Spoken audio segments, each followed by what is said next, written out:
పొత్తు ధర్మాన్ని పాటించాల్సినటువంటి జనసేన అసలు టీడీపీ అభ్యర్థికి ఎందుకు పోటీగా నిలవాల్సి వస్తుంది ఏంటన్నటువంటి విషయం అడిగి తెలుసుకునేందుకు మనతో పాటు జనసేన పార్టీ నుంచి ఒంటిమిట్ట జెడ్పీటీసీ అభ్యర్థిగా పోటీ చేస్తున్నటువంటి పొడిజేసి హరిరాయలు గారు మనతో ఉన్నారు. ఆయన అడిగి తెలుసుకున్నట్టు ముందుగా హరిరాయలు గారు మీకు నమస్కారం సార్. నమస్కారం సార్.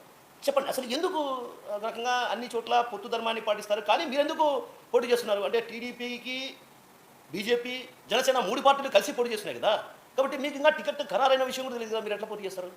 అందరికీ నమస్కారం అండి. నా పేరు పోనిశెట్టి హరిరాయల్, నేను జనసేన నాయకుడిని. మన సార్ గారు మన టీవీ సార్ గారు మంచి క్వశ్చన్ అడిగారు. మీరు పొత్తులో ఉన్నారు కదా, మీరు ఎలా పోటీ చేశారు జనసేన తరఫున? టీడీపీ పోటీ చేసింది కదా అని చెప్పారు. సార్ గారికి నేను మొదటిగా ఒక క్లారిటీ ఇస్తాను. ఇక్కడ ఎవరి గుడికా టికెట్ కన్ఫామ్ అని చెప్పి టీడీపీకి కానీ జనసేనకు కానీ ఎవరికి బీఫామ్ ఇవ్వలేదు. బీఫామ్ అనేది 5వ తేదీ లోపల సబ్మిట్ చేయాలి. మేము మా పార్టీ పెద్దలకు పవన్ కళ్యాణ్ గారికి, మీడియా ప్రసాద్ సార్ గారికి, అలాగే కేకే గారికి, అలాగే ఎవరైతే పార్టీ శివశంకర్ గారికి పార్టీలో ఉన్న ముఖ్య నేతలు అందరికీ కూడా నేను ఇన్ఫామ్ చేశాను. పార్టీకి ఇన్ఫామ్ చేసిన తర్వాతనే నేను నామినేషన్ వేశాను. ఇక్కడ కుమ్ములాట ఏమీ లేదు. నా ఉద్దేశం ఒకటే, ఒంటిమిట్టలో ఉన్న 13 పంచాయతీలకు గత 1 ఇయర్గా నేను 13 పంచాయతీలో ప్రతి ఒక్క ఇంటికి వెళ్ళి సమస్యలు తెలుసుకున్నాను. అక్కడ వాళ్ళకి సమస్యలు తీర్చాను. కనుక ఒక టీడీపీ అభ్యర్థి ఎవరైతే పోటీ చేస్తున్నారో అతని మీద ఒక 100 ఎర్రసందనం కేసులు ఉన్నాయి.